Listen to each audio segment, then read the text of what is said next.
കേടു നിനക്ക് ഈ അഗതിയെ അവനം ചെയ്തു നിന്നോട് ചേർത്താൽ. വെയിലും ലാവും വിഴുങ്ങി കനലൊളി നടുവിൽ കാലുമൂന്നി പിടിച്ച് ആ മയിലിന്മേലാടുമുണ്ണി മറയരുത് മനോമൗന വീട്ടിൻ വിളക്ക്. റെയിലിൻ വേഗം ജയിക്കും ജരനര മുതലാ മൂഢരും ഞാനുമായി ജയിലിൽ പാർപ്പാൻ ഞെരുക്കം ജവമയി പരമൻ ചിത്സുഖം നൽകിടേണം. സ്പഷ്ടം ലാവങ്ങ് നീങ്ങി ദിനകരൻ ഉദയം ചെയ്തു ചന്ദ്രൻ മറഞ്ഞു. തട്ടിത്തട്ടി പെരുക്കി പെരുവെളിയതിലാക്കിയിടുവാൻ പിന്നെയാട്ടെ. കഷ്ടം ദീനം പിടിച്ചോ മതിരയതു കുടിച്ചോ കിടക്കുന്ന ലോകർക്ക് ഉത്തിഷ്ടോത്തിഷ്ട ശീഘ്രം നദിയിൽ മുഴുകുവാൻ കാലമായി വന്നിട്ടിപ്പോൾ. ഉൾട്ടി മാറ്റാൻ ഉപായത്തുനിവ് ഇനിയ മനക്കൺമണി നീ തരാഞ്ഞാൽ ഉൾത്തീവ്രം പൊങ്ങി വിങ്ങും ദഹനശിഖയിൽ ഞാൻ വെന്തുപോട്ടെന്നുറച്ചോ. പിച്ചും ഭ്രാന്തും പിടിച്ച് ആ പിണിയറുതി വരാനായി വിതറ്റുന്നൊരു പേപ്പട്ടിക്കുണ്ടോ സുബോധം. പിഴകൾ അഖിലവും നീ പൊറുത്താളുമല്ലോ. എച്ചിൽ ചോറുണ്ട പുള്ളിക്ക് ഇനിയൊരു മകനാം നീരപ്പാളി. ഞാനോ പിച്ചക്കാരൻ പിഴയ്ക്കും പിഴകൾ അഖിലവും നീ പൊറുക്കെന്ന ന്യായം. അച്ഛൻ പൈതങ്ങൾ തൻ കാലടീണെ അടിപെട്ടാലും ഒക്കെ പൊറുത്ത് ആ കൊച്ചുങ്ങൾക്കുള്ള ഭീഷ്ടം കനിവോട് നിറവേറ്റി കൊടുക്കുന്നുവല്ലോ. ഉണ്മാനില്ലാഞ്ഞിരം ഇരപ്പോട്ടി ഒരു വടിയും കൊണ്ടു നീളെ നടക്കും പെൺമീ പങ്കൻ കുടത്തിൻ കവിള് കവിയുമാറുള്ള കള്ളും ചുമന്നും നിർമ്മാണം പോൽ ചിലപ്പോൾ അരയിലൊരു കരിത്തോലുടുത്തും നടക്കും. മൗലിയിലെഴുന്നിടും പൂനിലാവിനുമങ്ങു നിന്നു നീരിനു മണത്തിനെന്നല്ല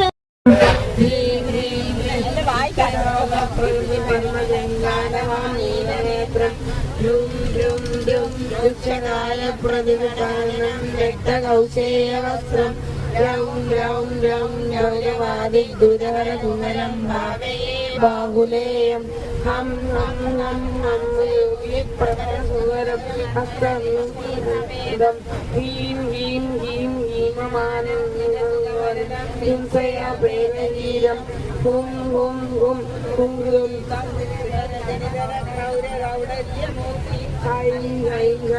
ഹൈമകുംഭകായ നഗരസഹജം ഭാവേ ബാഹുലേയം നം നം നം നന്ദികേശ പ്രവരഭുജധർമ്മ കർമ്മപ്രകഞ്ചം നീം നീം നീം നീലകണ്ഠ പ്രിയസുഖമജിതം നിർമ്മലാംഗം നിരീകം നും നും നും നൂതനാഭോത്തര നിവൃത്ത നിരാലംബ കൈവല്യമൂർത്തി നൈം നൗം നൗം നാമരൂപാത്മന ജഗദഖിലം ഭാവയേ ബാഹുലേയം ബം ബം ബം ഭാഗലേയം ഭവത്തനുജന പ്രാഞ്ജൽ സ്തോത്രഭൂരം ഭീം ഭീം ഭീം ഭീമനാദാന്ത കന്മകരം വിശുരാരാദിവർഗം ബും ബും ബും ഭൂതിഭൂഷാദ്യശാസ്ത്ര ശാസ്ത്രാന്തരംഗം ബൗം ബൗം ബൗം ഭൗമമുച്ചന്ദ്രഭാവേ ബാഹുലേയം വം വം വം വാഗിനീശം വന്ദിപുതര സ്വോത്ര സമ്മത്തമോഹം ഭീം ഭീം ഭീം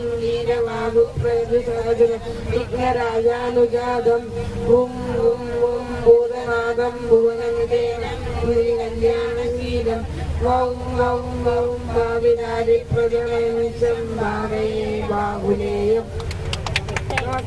ഒന്നിച്ചു ചേർക്കുവാൻ എന്താണ് നമുക്ക് ചെയ്യാവുന്നത് എന്ന് ചിന്തിച്ചപ്പോൾ മഹാഗുരുവിൻ്റെ ശിവഗിരി തീർത്ഥാടനമെന്ന ആ അഷ്ടലക്ഷ്യങ്ങളിലെ ഒന്നാമത്തെ ലക്ഷ്യത്തിനകത്ത് മഹാഗുരു നമുക്ക് കാട്ടി തന്നിരിക്കുന്നത് വിദ്യാഭ്യാസമാണ്. ആ വിദ്യാഭ്യാസം നല്ല വിദ്യാഭ്യാസമുള്ളവരെ വളർത്തുകയും ആ വളർത്തുന്നതിനോടൊപ്പം തന്നെ വ്യവസായം കൊണ്ട് മാത്രമേ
മലയാളമാണ് എന്ന് അറിയപ്പെടുന്ന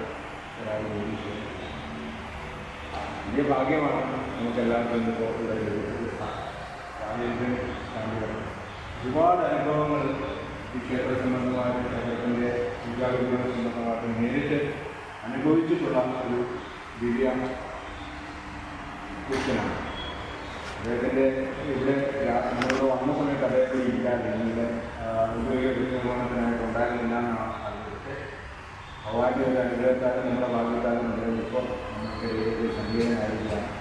അദ്ദേഹത്തിൻ്റെ വാക്കുകൾ നമുക്ക് ശ്രമിക്കാം. കാര്യം അനുഭവത്തിൽ നിന്ന് ലഭിച്ച ഒരു അറിവാണ് നമ്മളിലേക്ക് പകരുന്നത്. അതൊരു അനുഭൂതിയായിട്ട് നമ്മളിലേക്ക് വരണം. അപ്പോൾ എല്ലാവരും ശ്രദ്ധയോടുകൂടി കണ്ണൻ ശാന്തികളുടെ വാക്കുകൾ കേൾക്കാനായിട്ട് ഇരിക്കുക.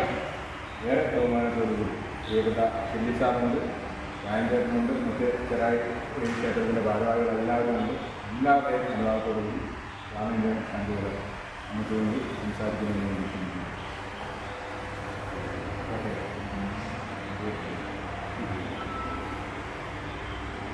എല്ലാവർക്കും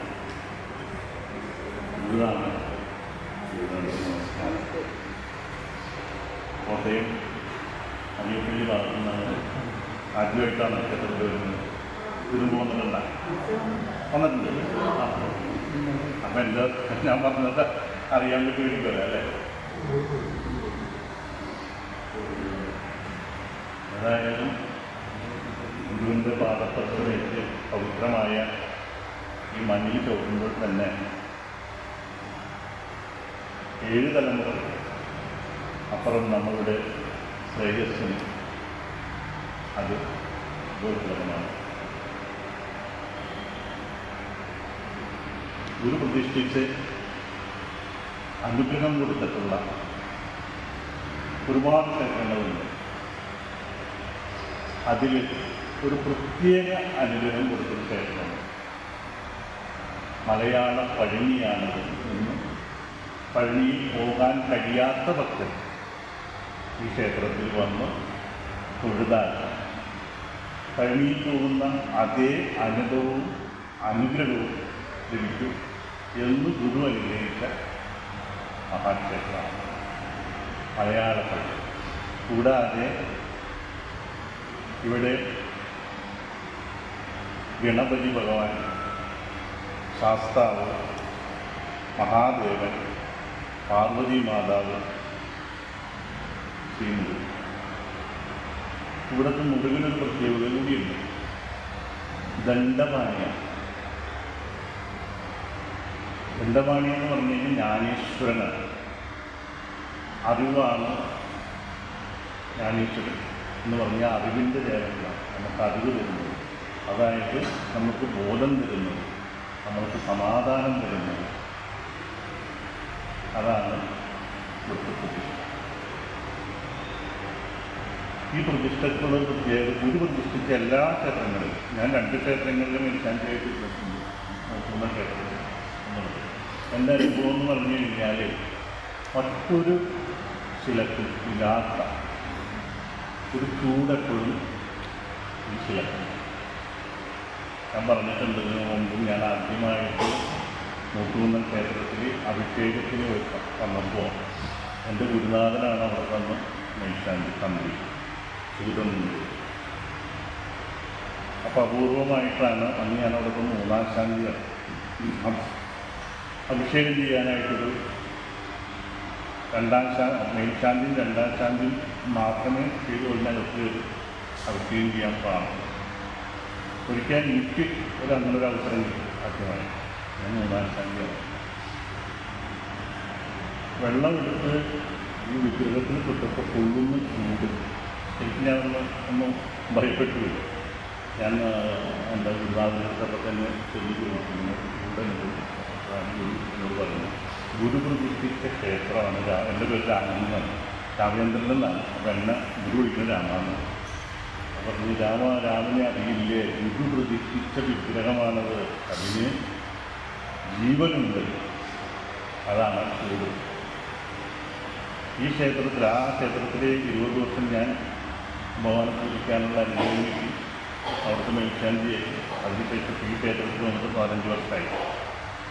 ഈ ക്ഷേത്രത്തിൽ ആദ്യം വന്നപ്പോൾ വെളുപ്പിന് ഞാൻ പറഞ്ഞു, നിങ്ങളാരും അകത്ത് കയറണ്ട, ഞാൻ തന്നെ കയറും. എന്തിനാണെന്ന് വെച്ച് കഴിഞ്ഞാൽ ഈ അനുഭവം എനിക്കുണ്ട് എൻ്റെ മനസ്സിലുണ്ട്. വെള്ളമെടുത്ത് അഭിഷേകത്തിന് എണ്ണിയിരുന്ന സമയത്ത് പുറകുവശത്ത് ഭഗവാൻ ഒരു മുഴയുണ്ട്, ഇത്രയും ഒരു മുഴയുണ്ട്. ഇതിൽ കൈ ചെന്നപ്പോൾ പെട്ടെന്ന് ഇങ്ങനെ പോകും ഒരനുഭവം. അപ്പുറത്ത് ചൂടൊരു വൈകും. അപ്പോഴാണ് ഞാൻ പറയുന്നത്, ഗുരുവിന് എത്രയോ വർഷങ്ങൾക്ക് മുമ്പ്, 100 വർഷങ്ങൾക്ക് അപ്പുറം പ്രതിഷ്ഠിച്ച ഒരു ക്ഷേത്രത്തിൽ ഒരു അനുഭവം എന്ന് പറഞ്ഞു കഴിഞ്ഞാൽ ഇപ്പോഴൊക്കെ പറയുമ്പോൾ തന്നെ നമുക്കൊരു, അപ്പോൾ അങ്ങനെയുള്ള ജീവനുള്ള വിഗ്രഹമാണ് ഗുരു നമുക്കായി തന്നിരിക്കുന്നത്. അവിടെ വരാനും തൊഴാനും കഴിയുക എന്ന് പറഞ്ഞു കഴിഞ്ഞാൽ തന്നെ ഈ ജന്മത്തിൽ നമുക്ക് കിട്ടുന്ന ഏറ്റവും വലിയ അനുഭവം. അപ്പോൾ ആയതുകൊണ്ട് ഞാൻ ഇതിലൊന്നും പറയുന്നില്ല. കാരണം ഈ ഇത് കഴിഞ്ഞിട്ട് നിങ്ങൾക്ക് അവിടെ ഓടിയെത്തേണ്ടതാണ്. അപ്പോൾ ഗാനങ്ങളൊക്കെ കഴിയുമെന്ന് അപ്പോൾ എല്ലാവർക്കും ഗുരുവിൻ്റെയും ഭഗവാന്റെയും അനുഗ്രഹം ഉണ്ടാകട്ടെ എന്ന് പ്രാർത്ഥിക്കുന്നു. സെക്രട്ടറിയാണ്. നിങ്ങൾ കേട്ടെ. എല്ലാവർക്കും ആത്മീയമാണ്. അതായത് ഈ പുണ്യഭൂമിയിൽ വന്നതിൽ ഭഗവാന്റെ നാമത്തിൽ ഞാൻ നിങ്ങളോട് കൃതജ്ഞത ചെയ്യാൻ ആഗ്രഹിക്കുന്നു. കാരണം ഇത് ജീവിതത്തിൽ കിട്ടാവുന്ന ഒരു ഏറ്റവും വലിയൊരു ഭാഗ്യമാണ്. നിങ്ങളിപ്പോൾ കുദ്രോണി ക്ഷേത്രത്തിലേക്ക് പോകുന്ന വഴിക്കാണ് ഈ സഞ്ചാരമെങ്കിൽ പോലും ഇത് ഭഗവാൻ നേരത്തെ എഴുതി വെച്ചിട്ടുണ്ട്. നിങ്ങൾ ഈ പാത്രത്തിൽ വന്ന് ഒരല്പസമയം ഇരുന്ന് ഭഗവാനെ ധ്യാനിച്ചിട്ട് പോകാൻ പാടില്ല. അത് നേരത്തെ ഉദ്ദേശമുണ്ടായിരുന്നു. ആ കാലത്തിൻ്റെ ഉദ്ദേശം തന്നെയാണ് ഇവിടെ നിറവേറ്റപ്പെട്ടിരിക്കുന്നത്. കാരണം വെച്ചാൽ ഇപ്പോൾ മേൽശാന്തി പറഞ്ഞില്ലേ നിങ്ങളോട്, 2000 പണിയാണ് അദ്ദേഹം അറിവിൻ്റെ മൂർത്തിയാണെന്നൊക്കെ പറയുന്നത്. ഈ ഗുരു തന്നെയാണ് ആ തത്വത്തിൽ പറഞ്ഞിരുന്നത് നമ്മളോട്. നാം ശരീരമല്ല, നാം അറിവാണ് എന്ന് പറഞ്ഞു. പഠിതാക്കളായ നിങ്ങൾക്ക് എല്ലാവർക്കും ഇങ്ങനെ ആ ജ്ഞാനങ്ങളെല്ലാം കിട്ടിയതാണ്. അതുകൊണ്ട് തന്നെ സ്വാഭാവികമായിട്ടും ഇതിലൂടെ വരുമ്പോൾ ഈ അറിവ് എന്ന് പറയുന്നത് നമ്മൾ കേവലം പുസ്തകത്തിലൂടെ പഠിക്കുന്ന അറിവല്ല. മനസ്സിലായില്ലേ? ആ അറിവ് ഈ പഞ്ചേന്ദ്രിയങ്ങളിലൂടെ വരുന്ന അറിവ് നിങ്ങൾക്ക് ആ അറിവിനെ എന്തായി മാറും? അത് ജ്ഞാനമായിട്ട് നിങ്ങളിലേക്ക് പുറത്തേക്ക് വരുന്ന ഒരവസ്ഥ. അങ്ങനെ നിങ്ങൾ എല്ലാ കെട്ടുബന്ധങ്ങളിൽ നിന്നും പുറത്തോട്ട് ഇറങ്ങുന്ന ഒരവസ്ഥയാണ് നിങ്ങൾക്ക് ഇവിടെ വരുന്നുണ്ടാവും. ഇപ്പോൾ മേൽശാന്തി പറഞ്ഞു, ഇവിടുത്തെ ക്ഷേത്രത്തിൻ്റെ പ്രത്യേകതകളെക്കുറിച്ചൊക്കെ അദ്ദേഹം പറഞ്ഞില്ലേ. ഇവിടെ വരുന്ന ഓരോ വ്യക്തിക്കും, ഒരാൾ പോലും ഇവിടെ വന്ന് ആരാധന നടത്തി തിരിച്ചു പോകുമ്പോൾ അവരിലുള്ള ഏതെങ്കിലും ഭൗതികമായിട്ടോ ആത്മീയമായിട്ടുള്ള കുറവുകളെല്ലാം നികത്തിയതിന് ശേഷം പോകാൻ പറ്റും. അതാണ് ആ അറിവെന്ന് പറയുന്നത്, ജ്ഞാനെന്ന് പറയുന്നത്. അതുകൊണ്ട് തന്നെ നിങ്ങളുടെ ഇനിയുള്ള ജീവിതത്തിലേക്ക് അല്ലെങ്കിൽ ഇനിയുള്ള സമയത്തേക്ക് നിങ്ങൾക്ക് യാതൊരു രീതിയിലുള്ള പ്രയാസങ്ങളും പ്രശ്നങ്ങളൊന്നും ഇല്ലാതെ നമുക്ക് മുന്നോട്ട് പോകാൻ പറ്റും. ഹൃദയം അകം അഴിഞ്ഞ് ഗുരുവിനോട് പ്രാർത്ഥനയ്ക്ക് ശേഷം നമ്മൾ ഭഗവാനോട് കാര്യങ്ങൾ പറഞ്ഞ് നിങ്ങൾ അവതരിപ്പിച്ച് പോയാൽ മതി. ഇനി അത് പോലുമില്ല, അത് നിങ്ങളുടെ ഒരു ആശ്വാസത്തിന് വേണ്ടി മാത്രമാണ്. ആ ഒരു നിമിഷം ഈ ഇവിടെ നിങ്ങളുടെ പാദം സ്പർശിച്ച് കഴിഞ്ഞാൽ നിങ്ങളുടെ എല്ലാ വിഷയങ്ങൾക്കും വരുന്നതെന്നുള്ളതാണ് നമ്മളുടെ വിശ്വാസം. ഞങ്ങൾ ഈ പ്രദേശത്തുള്ള എല്ലാവരും തന്നെ ജീവിക്കുന്നത് ഈ ഭഗവാന്റെ കൃപ കൊണ്ട് മാത്രമാണ്. മനസ്സിലായില്ലേ? അപ്പോൾ കേവലം ഒരു വിനോദയാത്രയ്ക്കോ അല്ലെങ്കിൽ തീർത്ഥയാത്രയ്ക്കോ വന്നു പോകുന്ന ഒരു പ്രയോഗത്തേക്ക് നിങ്ങളിവിടെ വന്നു ചേർന്നവരല്ല. മനസ്സിലായില്ലേ? ആ ചൈതന്യം പൂർണ്ണമായിട്ട് ഉൾക്കൊണ്ടുകൊണ്ട് തന്നെയാണ് നിങ്ങൾ പോകുന്നത്. ഇനി നിങ്ങളതിൻ്റെ അടുത്ത യാത്രയ്ക്ക് പോകുന്നതിന് മുമ്പായിട്ടാണ് നിങ്ങൾക്കത് മനസ്സിലാക്കാൻ പറ്റും. ജീവിതത്തിൽ ഒത്തിരി അനുഭവങ്ങൾ ഈ ക്ഷേത്രത്തിൽ വന്നിട്ട് ഭഗവാനോട് പ്രാർത്ഥിച്ചതിന് ശേഷം ഉണ്ടായിട്ടുണ്ട്. അപ്പം അതേപോലെ തന്നെ പൂർണ്ണമായിട്ട് ആത്മാവിൽ നിറഞ്ഞ് ആ ചൈതന്യത്തിൽ നിറഞ്ഞിട്ട് തിരിച്ച് ഭഗവാന്റെ കരുണയോടുകൂടി പോകാനായിട്ട് ഞങ്ങൾ പ്രാർത്ഥിക്കുന്നു. ഏതായാലും എത്തിച്ചേർന്ന എല്ലാവർക്കും തന്നെ ഭഗവാന്റെ നാമത്തിൽ ഞാൻ എല്ലാവരോടും കൂടി ഞാൻ നന്ദി പറയുന്നു.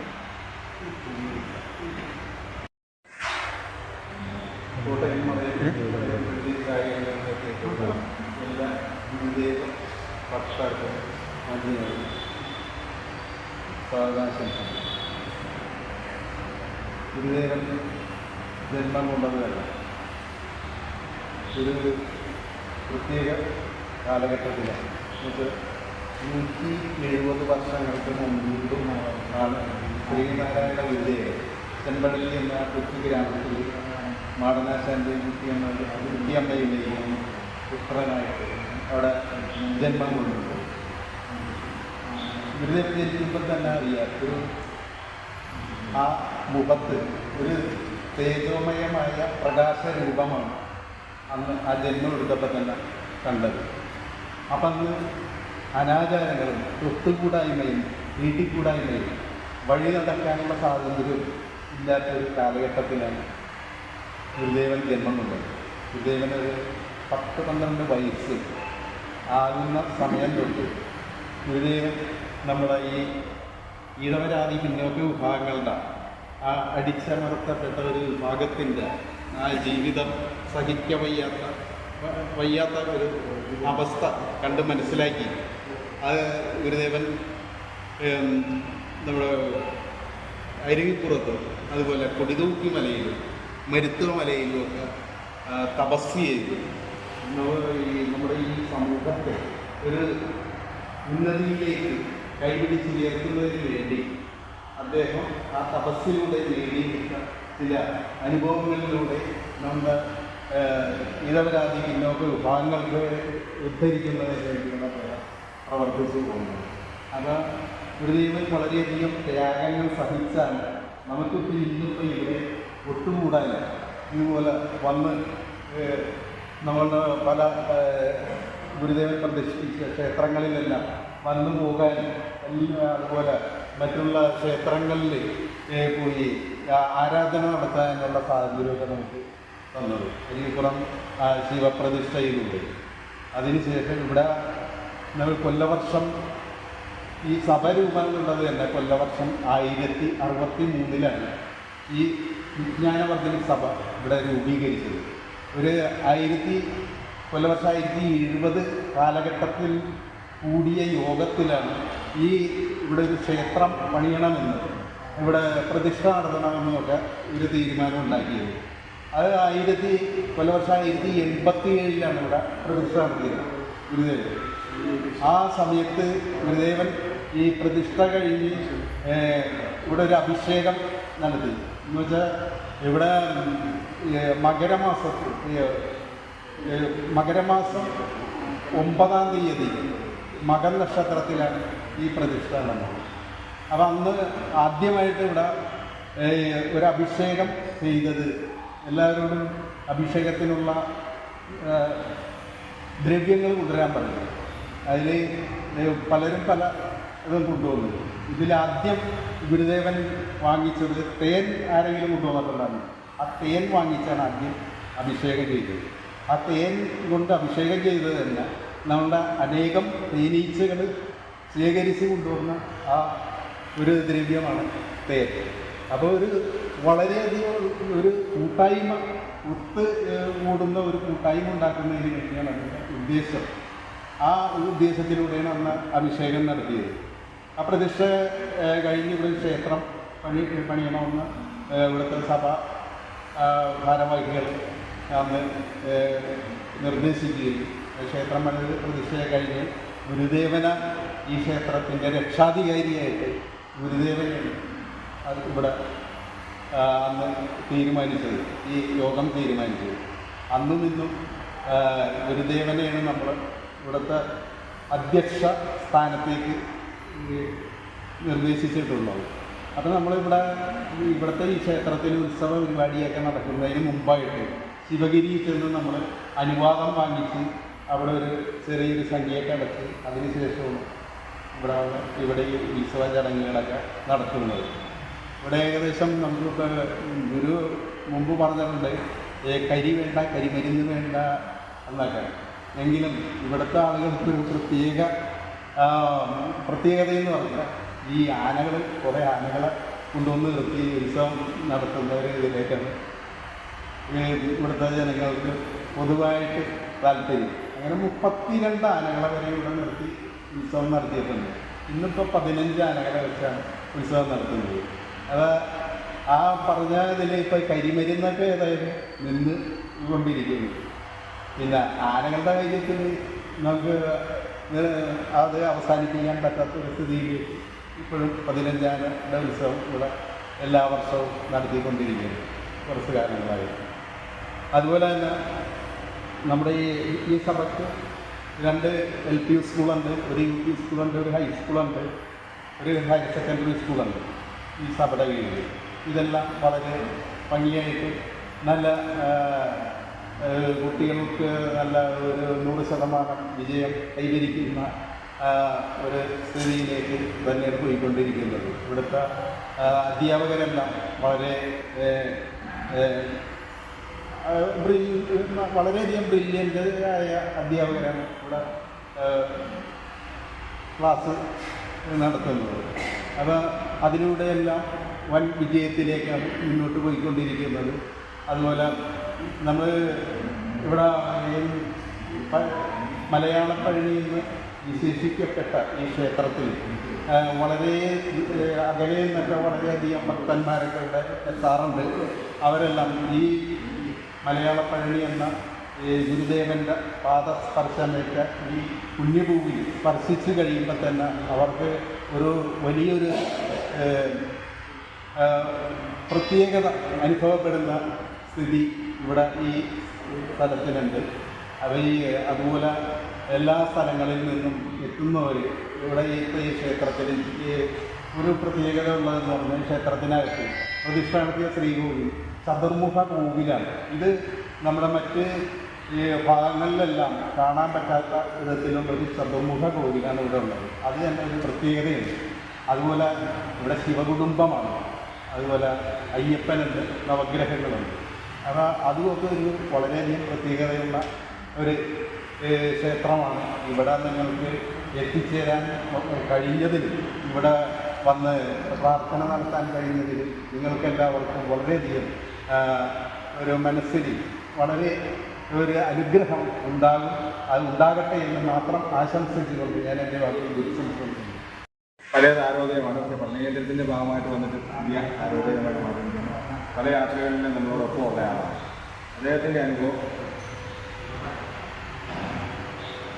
സ്വാമികളെ ഈ ക്ഷേത്രത്തിൻ്റെ മാനേജരായിട്ടുള്ള ക്ഷണിച്ചാലും മറ്റ് ഭാരവാഹികളെ ഉള്ള സഹോദരിമാരെ,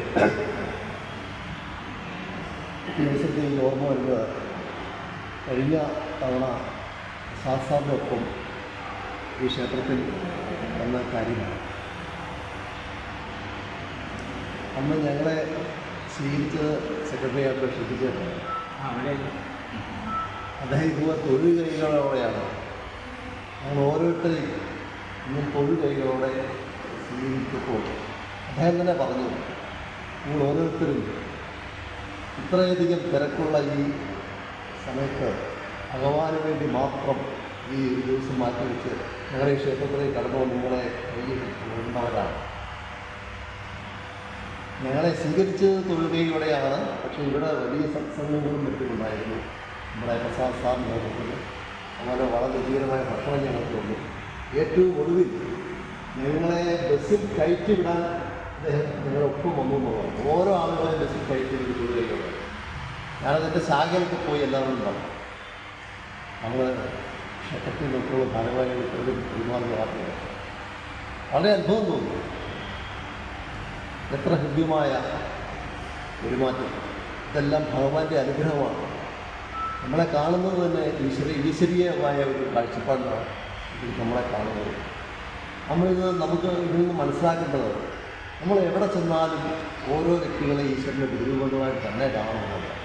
നമ്മുടെ ശാഖയിലേക്കൊക്കെ ഒരാൾ കടന്നു വരുമ്പോൾ അവരെ വളരെ സന്തോഷത്തോടുകൂടി ചിരിക്കുന്ന മുഖത്തോടെ അവരെ സ്വീകരിച്ചാൽ അവരുടെ മുഖത്തുണ്ടാകുന്ന ആ ഒരു സന്തോഷം അത് നമുക്ക് വലിയ അനുഭവമായി. ഇവിടുത്തെ കാര്യങ്ങളൊക്കെ നമ്മുടെ സ്വാമി വളരെ വ്യക്തമായിട്ട് പറഞ്ഞു. അതിലൊന്നും കിടക്കുന്നില്ല. വളരെ സമയം കുറവായിട്ട് നിർത്തുകയാണ്. വളരെ ഉജ്ജ്വലമായിട്ടുള്ള സ്വീകരണം നമുക്ക് കാണാം. ഈ ക്ഷേത്രത്തിൻ്റെ മുഴുവൻ ഭാരവാഹികളും കോട്ടയം യൂണിൻ്റെയും നമ്മുടെ മറ്റ് ശാഖയുടെ എത്തിയിട്ടുള്ള ഉയർത്തിനുള്ള നന്ദി എന്ന് സൂചിപ്പിക്കുകയാണ്. ഈ ഭഗവാൻ ഈ ക്ഷേത്രത്തെ വലിയ എത്തുന്ന സ്വിമ്മിൽ എത്തിക്കട്ടെ മാത്രം പറഞ്ഞുകൊണ്ട് ശ്രീനാരായണ മറ്റന്നാൾ, അതായത് ഞായറാഴ്ച നമ്മളിവിടുത്തെ ആനയൂട്ട് നടക്കുകയാണ്. അന്നത്തെ ദിവസം വലിയൊരു ഗണപതി ഹോമം അങ്ങനത്തെ കാര്യങ്ങളുണ്ട്. എണ്ണം പറഞ്ഞ കേരളത്തിലെ ഏകദേശം 25ഓളം ആനകളാണ് വരുന്നത്. ആനകളെ വന്നിട്ട് ഇവിടെ വന്ന് പൂജകളൊക്കെ നടത്തി വലിയൊരു ഉത്സവത്തിൻ്റെ പ്രതീതി തന്നെയായിരിക്കും അന്നത്തെ ദിവസം കേട്ടോ. അപ്പോൾ ആരെങ്കിലുമൊക്കെ നിങ്ങളുടെ ദേശത്തുണ്ടെങ്കിൽ അവരോടൊക്കെ ഇവിടേക്ക് ഒന്ന് വരാൻ പറയണം.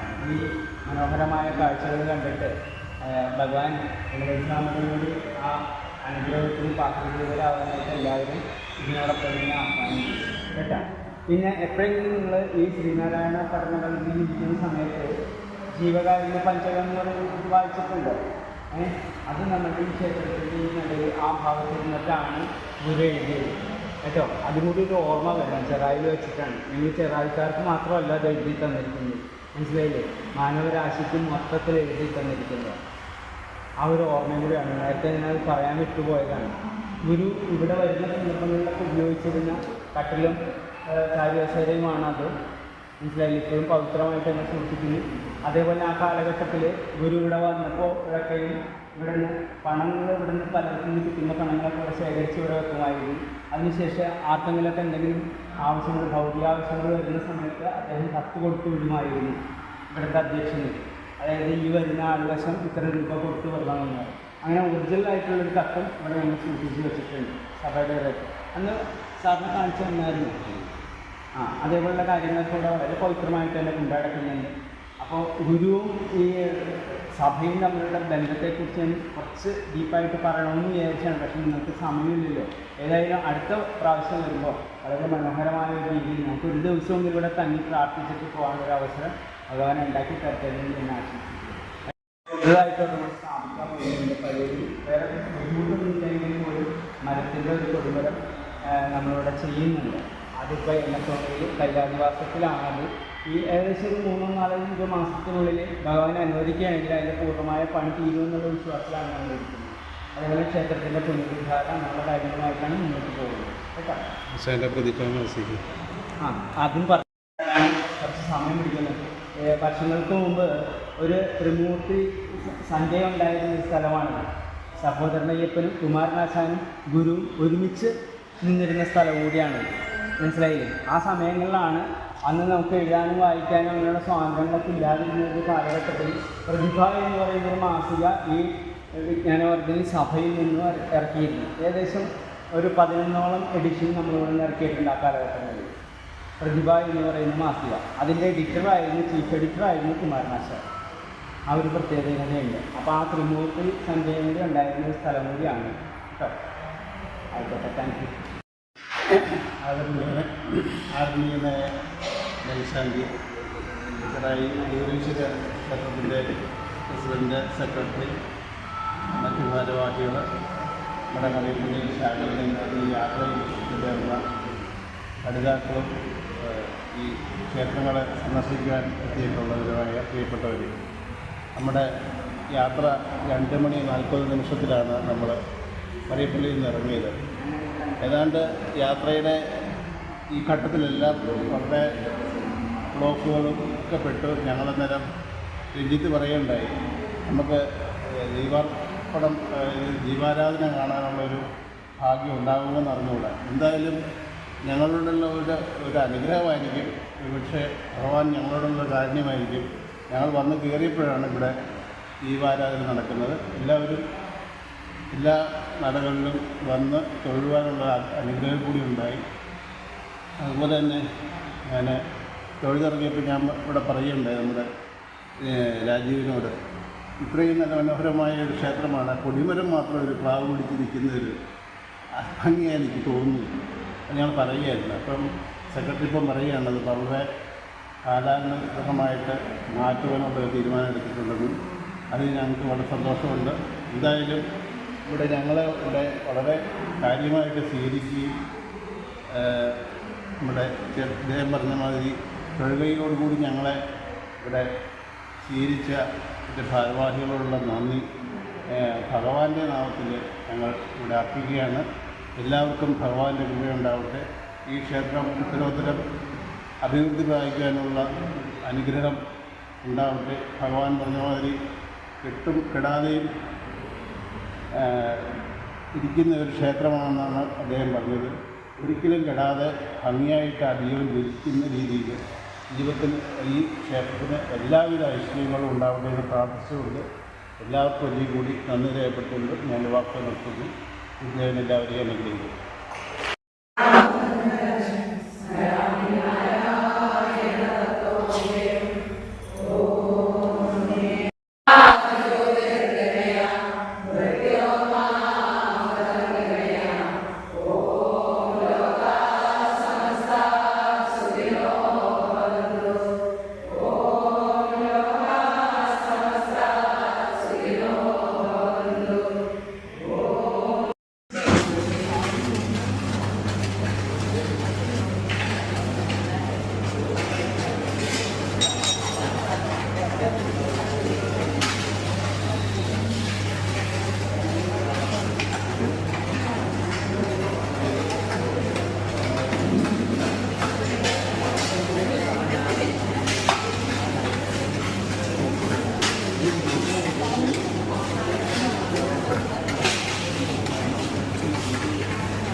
താഴെ ഇരിക്കുകയും ചെയ്യണം കുറച്ച് പേര്.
ഇതാണോ?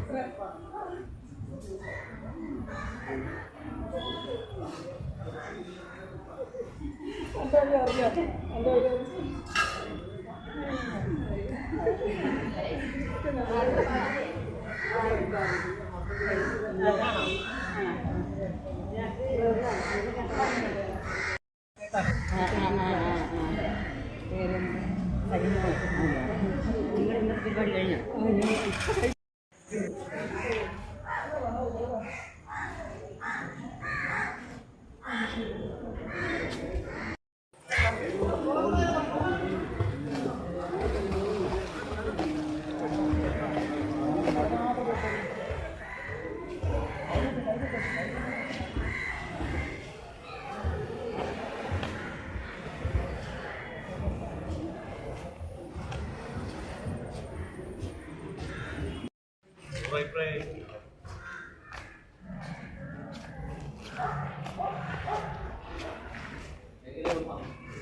ചെറായിലും കുദ്രോളിയിലും കണ്ണൂർ സുന്ദരേശ്വരത്തും ഇന്നിപ്പോൾ അതിൻ്റെ അവസാന 4ാമത്തെ അമ്പലമായിട്ടുള്ള തലശ്ശേരി ജഗന്നാഥ ക്ഷേത്രത്തിൽ ഒരുപാട് കാര്യങ്ങളുണ്ട്. ഭഗവാന്റെ പാദസ്പർശത്താൽ അനുഗ്രഹീതമാണ് തലശ്ശേരി ജഗന്നാഥ ക്ഷേത്രം. ഭഗവാന്റെ അത്ഭുതങ്ങൾ സൃഷ്ടിക്കപ്പെട്ടിട്ടുള്ള പ്രദേശം. ഒരുപാട് കാര്യങ്ങളുണ്ട്. ഭഗവാന്റെ വിഗ്രഹം, ആദ്യ പഞ്ചലോക വിഗ്രഹം, എന്നിങ്ങനെ ഒരുപാട് സവിശേഷതകളുള്ളതാണ്. നമുക്കെല്ലാം കുറച്ചൊക്കെ അറിയാം. ഞാൻ കൂടുതലായിട്ട് പറയുന്നില്ല. നമ്മുടെ സജീഷ് ശാന്തികൾ നമ്മളെ സംബന്ധിച്ച് നമ്മുടെ കോട്ടയവുമായിട്ട് നിരന്തരമായ ബന്ധമുള്ള ഇത്രയും ചെറുപ്പത്തിൽ ഒരുപാട് വലിയ ക്ഷേത്രങ്ങൾ, അതൊരു വലിയ കാര്യമാണ്. ഒരുപാട് വലിയ ഗുരുവിനാൽ പ്രതിഷ്ഠിതമായ ഗുരുവിനെ സേവിക്കാനായിട്ടുള്ള ഒരുപാട് മഹാക്ഷേത്രങ്ങളിൽ താന്ത്രിക സ്ഥാനത്ത് നിന്നുകൊണ്ട് പൂജാവിധികൾ നിർവഹിക്കുന്ന സജീഷ് ശാന്തികൾ അരിപ്പുറത്തൊക്കെ നടന്ന സഹസ്ര കലശമൊക്കെ അല്ലേ, സഹസ്ര കലശത്തിൻ്റെയൊക്കെ പ്രധാന ചുമതല വഹിച്ചിട്ടുള്ളയാളാണ്. കവാലത്ത് നിന്ന് ഇപ്പോൾ വടക്കേന്ത്യൻ പര്യടനമൊക്കെ നടത്തിയിട്ടാണ് ഇപ്പോൾ 2-3 മാസമേ ആയുള്ളൂ തലശ്ശേരി ജഗന്നാഥ ക്ഷേത്രത്തിലേക്ക് എൻ്റെ ചുമതലക്കാരനായിട്ട് വന്നിട്ടുള്ളത്. ശാന്തികൾ തലശ്ശേരിയെക്കുറിച്ചും തലശ്ശേരി ജഗന്നാഥ ക്ഷേത്രത്തെക്കുറിച്ചും ഗുരുവിനെക്കുറിച്ചുമൊക്കെ ധാരാളം ചെറുപ്രായത്തിൽ ധാരാളം അറിവ് സമ്പാദിച്ചത് ആളുകളിലേക്ക് പകർന്നു കൊടുക്കുന്ന ആളാണ്. ശാന്തികളെ ഏറെ ബഹുമാനത്തോടുകൂടി നമ്മുടെ ഇന്നത്തെ ഈ ദിശ സത്സംഗം നയിക്കുന്നതിന് വേണ്ടി ക്ഷണിക്കുകയാണ്. സ്വാഗതം.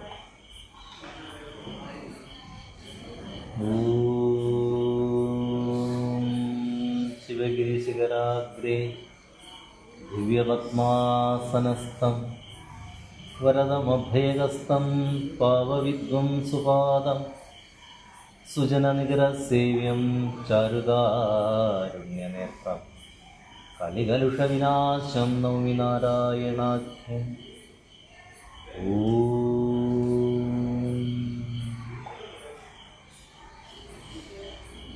എല്ലാവർക്കും വിനീത നമസ്കാരം. ഈ പഠന യാത്രയുടെ കോർഡിനേറ്റർമാരായ ആത്മമിത്രങ്ങളായ ശ്രീ രഞ്ജിത്തേട്ടൻ, അതുപോലെ രാജീവേട്ടൻ, ഇവിടെ എത്തിച്ചേർന്നിരിക്കുന്ന പഠിതാക്കളെ, ഞാൻ 3 മാസമേ ആയുള്ളൂ തലശ്ശേരി ജഗന്നാഥ ക്ഷേത്രത്തിൽ വന്നിട്ട്. ഇപ്പോൾ യാദൃശ്ചികമായിട്ട് ഗുരു നിയോഗം ആയിരിക്കാം ഒരു പക്ഷേ ഗുരു പ്രതിഷ്ഠിച്ച 6ാമത്തെ ക്ഷേത്രത്തിൽ മേൽശാന്തിയായിട്ടാണ് ഇവിടെ വന്നത്. മുന്നേ അരുവിപ്പുറം, അതുപോലെ തന്നെ മണ്ണന്തല, കോലത്തുകര, മുരിക്കുംപുഴ, കാളകണ്ഠേശ്വര ക്ഷേത്രം, പിന്നെ ഇങ്ങോട്ട് വരുന്നതിന് മുന്നേ ആനന്ദാശ്രമത്തിലായിരുന്നു. ഇവിടെയൊക്കെ സേവനം ചെയ്യുവാൻ ഏതോ ഒരു ജന്മാന്തര പുണ്യം എന്നേ പറയാൻ കഴിയും. യാദൃശ്ചികമായിട്ടാണ് ആനന്ദാശ്രമത്തിൽ ഇരുന്ന സമയത്ത് ഇന്നത്തെ പ്രസിഡൻറ്റ് വിളിക്കുന്നു. അപ്പോൾ ഫസ്റ്റിലെ വിളിച്ചത് പറഞ്ഞു ശരി വരാം എന്ന് പറഞ്ഞ് അങ്ങനെ ഇവിടെ വന്നു. ഏപ്രിൽ 23-ാം തീയതി ചാർജ് എടുത്തത്. അത്രയും സമയമായിട്ടുള്ളൂ. എന്നെ കഴിഞ്ഞ് കൂടുതലായിട്ട് തലശ്ശേരിയെക്കുറിച്ച് നിങ്ങൾക്കൊരു പക്ഷേ പഠനത്തിലൂടെ അറിയാൻ. നമുക്കറിയാം, ഇപ്പോൾ നമ്മുടെ ഫ്രണ്ടിലുള്ള ഗുരുവിൻ്റെ വിഗ്രഹം ഗുരു ശരീരനായിരിക്കുന്ന സമയത്ത് ഇവിടെ പ്രതിഷ്ഠ നടത്തിയതാണ് ബോധാനന്ദ സ്വാമിയൊക്കെ. ഇവിടെ വെച്ചാണ് ബോധാനന്ദ സ്വാമിയായിട്ടും കണ്ടുമുട്ടുന്നത് എന്നുള്ളൊരു സവിശേഷതയുണ്ട്. അങ്ങനെ ചരിത്രം ഒരുപാടുണ്ട്. ഒരുപാട് പറഞ്ഞ് നിങ്ങളെ ബോറടിപ്പിക്കുന്നില്ല, കാരണം നിങ്ങളതൊക്കെ പഠിച്ചിട്ടുള്ള കാര്യമാണ്. അപ്പോൾ നമുക്കറിയാം, തവറോലി എന്ന് പറയുന്ന ഇറ്റാലിയൻ ശില്പിയാണ് ഈ വിഗ്രഹം വാർത്തകൾ അല്ലേ. ഇവിടുത്തെ പ്രത്യേകത എന്ന് പറയുന്നത് ആധികാരികമായിട്ട് എന്നെക്കഴിഞ്ഞും കൂടുതലറിയാവുന്ന പ്രേമാനന്ദ സ്വാമിയാണ്. സ്വാമി ശിവരി മഠത്തിലൊക്കെ ഉണ്ടായിരുന്ന ആളാണ്. അപ്പോൾ നമ്മൾ പഠനയാത്ര ആയതുകൊണ്ട് ഒരു വാക്ക് നമ്മൾ പഠിച്ചിട്ട് പോകാനുള്ളതാണ് അല്ലേ. നമുക്കറിയാം ദൈവദശകം. ആ ദൈവദശകം എന്ന കൃതി ഈ ലോകത്തിൽ ഒരു കൃതിക്ക് ഇത്രമാത്രം പ്രചാരം നൽകിയ ഒരു കൃതി എന്ന് പറയുന്നത് ഏതാണ്? ദൈവദശകമാണ് അല്ലേ. ലോകത്തിലെ ഏറ്റവും കൂടുതൽ ഭാഷയിലേക്ക് മൊഴി മാറ്റിയതും ആ കൃതി തന്നെയാണ്. അപ്പോൾ ആ കൃതിയുടെ ആ വാക്കിൻ്റെ അർത്ഥം നമുക്കൊന്ന് മനസ്സിലാക്കാം. അപ്പോൾ ഗുരു ദൈവമാണോ എന്നുള്ള ചോദ്യത്തിനുള്ള ഒരു ആൻസർ നിങ്ങൾക്ക് എവിടെ നിന്നും പറയുവാനായിട്ട് നമുക്ക് സാധിക്കുന്നുണ്ട്. അപ്പോൾ ദൈവദശകം എന്ന് പറഞ്ഞാൽ നമുക്കറിയാം, ദശകം എന്ന് പറഞ്ഞാൽ എത്രയാ? ദശകം 10. ദശകം പറഞ്ഞോ 10 ശ്ലോകങ്ങൾ അല്ലേ. 10. ദശകം എന്ന് പറഞ്ഞാൽ 10ൽ ഉള്ളത് ഏതോ അത് അത്രയേ കേട്ടോ. 10ലുള്ളത് ഏതോ അത്. അപ്പം 10 ദശകം 10ൽ ഉള്ളത് ഏതോ അത്. അപ്പം ദൈവദശകം എന്നാണ് അല്ലേ. ഇത് അതിന് പേരുള്ളത് ദൈവദശകം എന്നാണ്. അപ്പം ആ 10 പദ്യത്തിലും എന്താണുള്ളത്? ദൈവമാണ്. ആ ദൈവമെന്ന വാക്കിൻ്റെ അർത്ഥം എന്താ? പ്രകാശിപ്പിക്കുന്നത്. പിന്നെ അതായത് ദൈവം എന്ന വാക്കിന് പരിപൂർണ തലത്തിലേക്ക് നമ്മൾ എത്തണമെങ്കിൽ അതിന് 4 തലങ്ങളിലൂടെ സഞ്ചരിക്കണം. അതായത് ദേവ എന്ന ശബ്ദം മാത്രമാണ് ഇവിടെ ഉണ്ടായിരുന്നതെന്നാണ് യാസ്ക മഹർഷിയുടെ നിരുക്തം എന്ന ഇതിൽ പറയുന്നത്. ദേവ എന്ന ശബ്ദം, ഇപ്പം നമ്മൾ ജലം എന്ന് കേട്ടിട്ടുണ്ട് അല്ലേ. വെള്ളം, തോയം, നീർ, പാനി എന്നൊക്കെ പറയില്ലേ. എന്നതുപോലെ, പക്ഷെ അതിന് മാറ്റമൊന്നും വരുന്നില്ല. എന്നതുപോലെ ദേവ എന്ന ശബ്ദത്തിൻ്റെ കൂട്ടത്തിൽ അണുപ്രത്യയം ചേർന്നപ്പോൾ ദൈവം എന്ന വചനം ഉണ്ടായിരുന്നാണ്. അത് അർത്ഥം പൂർത്തീകരിക്കാൻ വേണ്ടിയിട്ടാണ് അങ്ങനെ എടുത്തു വച്ചിരിക്കുന്നത്. അപ്പം അങ്ങനെ വന്നു കഴിഞ്ഞപ്പോൾ ദേവ എന്ന ശബ്ദത്തിൻ്റെ കൂട്ടത്തിൽ അണുപ്രത്യയം ചേർന്നപ്പോൾ ദൈവം എന്ന ശബ്ദമുണ്ടായി. അപ്പോൾ ആ ദൈവമെന്ന ശബ്ദം നമുക്ക് ലോകത്തിൽ പരിപൂർണമായിട്ടും നൽകാൻ പറ്റുന്ന ഒരാളിലേക്കാണ് നമ്മൾ ഇപ്പോൾ എത്തിച്ചേരാൻ പോകുന്നത്. ആരാണ് ദൈവമെന്നത്? അപ്പോൾ ഇവിടെ ആ ദൈവമെന്ന വാക്കിനെ 4ആയിട്ടാണ് മാറ്റിയിരിക്കുന്നത്. ഒന്ന് ദ്യോതനാത് വ, ദ്യോതിപ്പിക്കുവാൻ കഴിവുള്ളവൻ ആരോ അവൻ. ദീപനാൽ വ, അതാണ് നിങ്ങൾ പറഞ്ഞ പ്രകാശിപ്പിക്കുവാൻ കഴിവുള്ളവൻ ആരോ അവൻ. ദാനാത്വ, ദാനം കൊടുക്കുവാൻ കഴിവുള്ളവൻ ആരോ അവൻ. ദിവി ഭവോവ, ദിവ്യമായ ഒന്നിനെ സൃഷ്ടിക്കപ്പെടുവാൻ കഴിവുള്ളവൻ ആരോ അവനാണ് ദൈവം എന്ന് പറയുന്നത്. അപ്പോൾ ഒന്ന് നോക്കുക. ഒന്ന് ദ്യോതനാത്വ, ദ്യോതിപ്പിക്കുവാൻ കഴിയുന്നത്, കൂട്ടി സംയോജനം അല്ലേ എന്ന് പറഞ്ഞാൽ എന്തിനേയും, ഒരു മനുഷ്യന് എന്തിനേയും പറ്റുമോ? എന്തിനേയും നമുക്ക് യോജിപ്പിക്കാൻ പറ്റില്ല അല്ലേ? നമുക്ക് അരിപ്പുറം എടുത്തു നോക്കാം.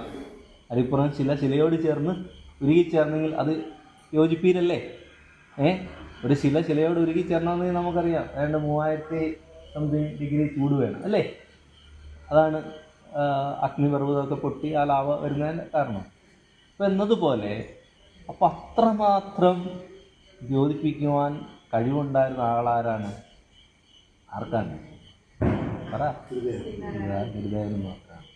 അപ്പോൾ ഗുരുദൈവമാണ് എന്നുള്ളതിനെ പ്രൂവ് ചെയ്യാൻ നമുക്ക് പറ്റുന്ന ഇത്രയും നമ്മൾ പറഞ്ഞാൽ മതി.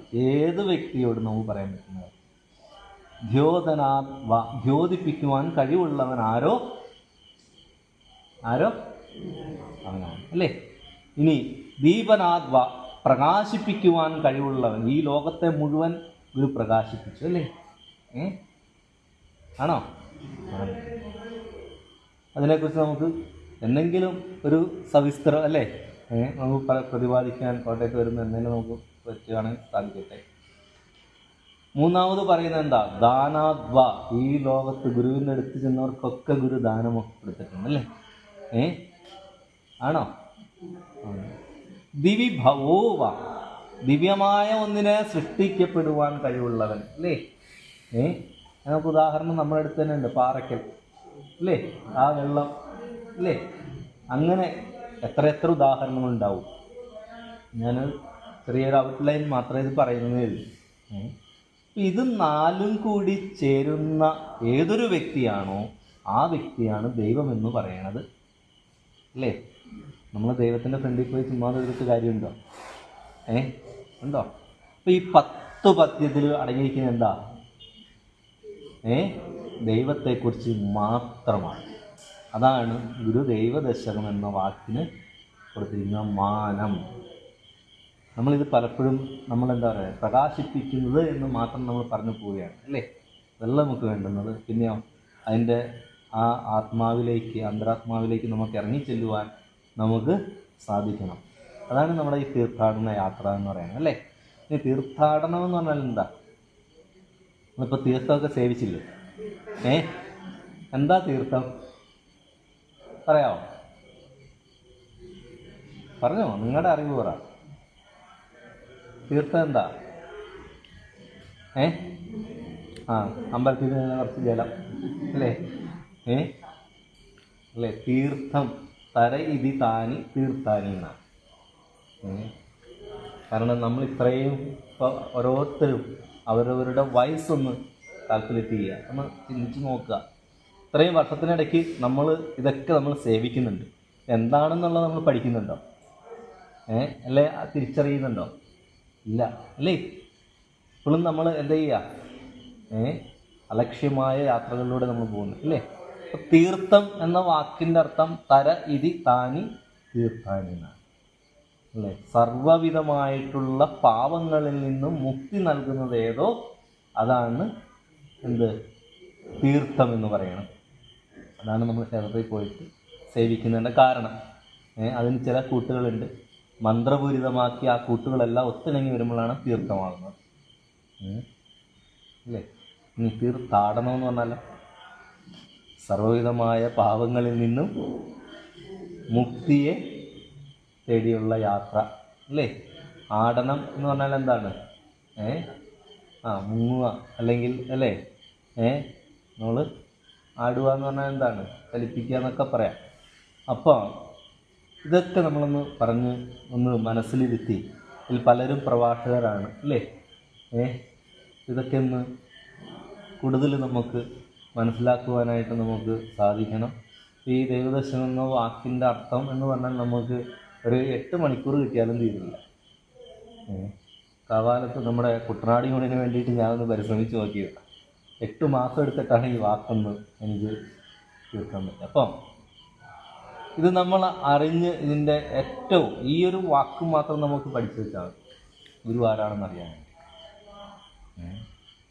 അപ്പം അത് കഴിയുമാറാവട്ടെ, എല്ലാവർക്കും ഗുരുവിൻ്റെ അനുഗ്രഹം ഉണ്ടാവട്ടെ എന്ന് പ്രാർത്ഥിക്കുന്നു. സ്വാമിയുടെ ഒരു 2 വാക്ക് നമുക്ക് ശ്രമിക്കാം. സ്വാമിയെ നിങ്ങൾക്ക് കണ്ടുപരിചയം ഉണ്ടാവും. പ്രേമാനന്ദ സ്വാമി എന്നാണ്. സ്വാമി ഇവിടെ തന്നെയാണ്, ചുവരി മഠത്തിലൊക്കെ ഉണ്ടായിരുന്ന ആളാണ്. സ്വാമിയുടെ പ്രവർത്തനം സന്യാസിയായ കാലം തൊട്ടേ ഈ മലബാർ മേഖലകളിലായിരുന്നു കൂടുതൽ. പണ്ട് തൊട്ട് സ്വാമി പ്രവർത്തിച്ചിരുന്നത്. ഇപ്പോഴും നിസ്വാർത്ഥമായ സേവനം ചെയ്യുന്ന ഒരു സന്യാസി കൂടിയാണ്. അപ്പോൾ നിങ്ങൾ വിളിച്ചാലും അവിടെ വന്ന് പ്രഭാഷണം നടത്തും. നിങ്ങൾ 1000 കൊടുത്താൽ സ്വാമി 500 തിരിച്ചു തരും, ഇത് മതി എന്ന് പറഞ്ഞിട്ട് പോരുന്ന ഒരു വ്യക്തിത്വം കൂടെയാണ്. അങ്ങനെയുള്ള സന്യാസിമാർ നമുക്ക് ദുർലഭമാണ് അല്ലേ? യഥാർത്ഥമായ സന്യാസി എന്ന് പറയുമ്പോൾ ആ ഒരു തലത്തിലേക്ക് എത്തിച്ചേർന്ന ഒരു ദിവ്യമായിട്ടുള്ള ഒരാളാണ്. അപ്പോൾ സ്വാമിക്ക് ഇവിടുത്തെ കൂടുതൽ കാര്യങ്ങൾ മനസ്സിലാക്കുവാനായിട്ട് പറഞ്ഞു തരുവാൻ സാധിക്കും. അപ്പോൾ സ്വാമിയുടെ 2 വാക്ക് നമുക്ക് ശ്രമിക്കാം. ആനന്ദാസനം നിത്യാനന്ദ സ്വാമികളാണ് 1931 അപ്പോൾ കാഞ്ഞങ്ങാട് ടൗണിനടുത്താണത്.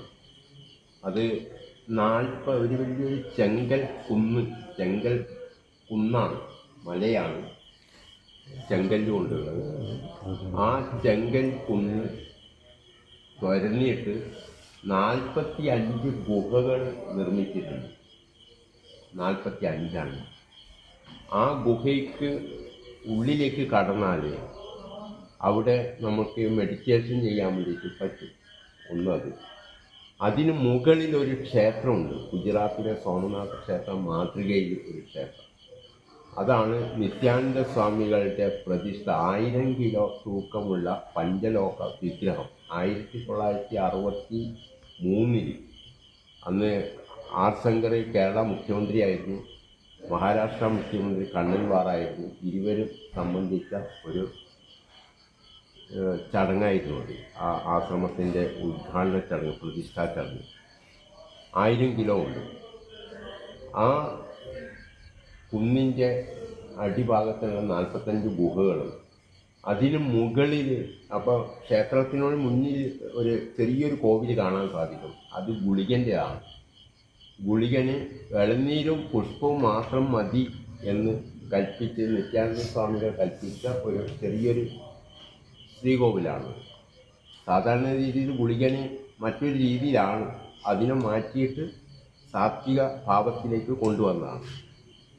മറ്റൊരു പ്രത്യേകത എന്ന് പറയുന്നത് ശ്രീനാരായണ ഗുരു ജ്ഞാനിയല്ല, ജ്ഞാനമാണ് എന്ന് പറഞ്ഞിരിക്കുന്നത്, പലപ്പോഴും പറഞ്ഞിരിക്കുന്നത് നിത്യാനന്ദ സ്വാമികളാണ്. ശ്രീനാരായണ ഗുരു ജ്ഞാനിയല്ല, ജ്ഞാനമാണ്. PSCക്ക് 2018 ഒരു ക്വസ്റ്റ്യൻ കൂടി വന്നത്. പിന്നെ മറ്റൊന്ന് എന്ന് പറയുന്നത് അവിടുന്ന് ഒരു 6 കിലോമീറ്റർ കിഴക്ക് ഭാഗത്ത് കാഞ്ഞങ്ങാട് മുനിസിപ്പാലിറ്റിയുടെ തന്നെ ഒരു ഭാഗമാണ്. അവിടെ കാർത്തിക കുന്ന് എന്ന് പറഞ്ഞൊരു കുന്നുണ്ട്. അരിപ്പുഴ മുന്നിലൂടെ ഒഴുകുന്നത്. ആ കുന്നിൻ്റെ ചെരുവിലാണ് 2 ഗുഹകളുണ്ട്. അവിടെ പ്രകൃതിദത്തമായ ഗുഹകളാണ്. ആ ഗുഹയിൽ ഒരു ഗുഹ അടച്ചിട്ടുണ്ട്. അടച്ച ഗുഹയിലോട്ട് വെള്ളച്ചാട്ടം നമുക്ക് കേൾക്കാൻ സാധിക്കും. മറ്റൊരു ഗുഹ തുറന്നിട്ടുണ്ട്. 1922 മുതൽ 24 വരെ നിത്യാനന്ദ സ്വാമികൾ തപസ്സിരുന്ന ഒരു ഗുഹയാണ്. അവിടെ നേരത്തെ മേൽശാന്തികൾ സൂചിപ്പിച്ചതുപോലെ ഒരു പാപനാശിനി ഗംഗയുണ്ട്. അതെങ്ങനെയാണെന്ന് വെച്ചാൽ ഈ കുന്നിൻ്റെ ഒരു സൈഡിൽ നിന്നും നിത്യാനന്ദ സ്വാമികൾ നേരത്തെ ശ്രീനാരായണ ഗുരുവിൻ്റെ കാര്യം പറഞ്ഞ പോലെ ഒന്ന് അതിലേക്ക് അമർത്തിയിട്ട് തീർത്ഥം ഇങ്ങനെ വരുന്നതാണ്. അതാണ് പാപനാശിനി ഗംഗ. എപ്പോഴും വെള്ളം വന്നുകൊണ്ടേയിരിക്കും. അതിന് നിത്യാനന്ദ സ്വാമികൾ തന്നെ ഒരു ഗോമുഖം അതിന് ഫിറ്റ് ചെയ്തിട്ടുണ്ട്. ഗോമുഖം എന്ന് പറയുന്നത് കരിങ്കല്ല് കൊണ്ടുള്ള പശുവിൻ്റെ തലയാണ് അതിന്, അത് കരിങ്കല്ല് കൊണ്ടുള്ളത്. അതൊന്ന് ഫിറ്റ് ചെയ്ത് അപ്പോൾ നമുക്ക് കാണുമ്പോൾ ഗോമുഖത്തോടു കൂടി തന്നെയാണ് ഈ തീർത്ഥം അതിലേക്ക് വരുന്നത്. ചെറിയൊരു ടാങ്ക് ഉണ്ട്, അതിലേക്കാണ് ഇത് പതിയുക. എപ്പോഴും ഈ തീർത്ഥം ഉണ്ടാവും. അതിന് പാപനാശിനി ഗംഗ എന്നാണ് നിത്യാനന്ദ സ്വാമികൾ പറഞ്ഞത്. പിന്നെ നമുക്ക് അഷ്ടസിദ്ധികളുണ്ടല്ലോ. ദേവമന്നേറ്റ ശാന്തികൾ സൂചിപ്പിച്ച പോലെ അഷ്ടസിദ്ധികളുണ്ട്. അണിമ, മഹിമ, ലക്ഷ്മ, ഗരി, ദേശിത്വം, മത്സ്യത്വം, പ്രാകാശം, പ്രാപ്തി. അതിനുള്ള പ്രത്യേകമായിട്ടുള്ള ഒരു ചെറിയ പ്രതിഷ്ഠകളും അവിടെ 24 നിത്യാനന്ദ സ്വാമികൾ ചെയ്തിട്ടുണ്ട്. ഇനി മറ്റൊരു വശം എന്ന് പറഞ്ഞാൽ പിന്നെ കാഞ്ഞങ്ങാടിനടുത്ത് തന്നെ ആനന്ദാശ്രമം. ഈ ആനന്ദാശ്രമം എന്ന് പറയുന്നത് രാംദാസ് സ്വാമികൾ സ്ഥാപിച്ചാണ് 31 തന്നെയാണ്. 1931 തന്നെയാണ്. അവിടെ ശ്രീരാം ജയറാം ജയ ജയറാം എന്നുള്ള മന്ത്രമാണ് അവിടെ ചെയ്യുന്നത്. ഒന്നാമതായിട്ട് ഹനുമാന്റെ ആരാധനയുള്ള മലയാണ് മഞ്ഞമ്മതി കുന്ന് എന്ന് പറയുന്നത്, ഹനുമാനാണ്.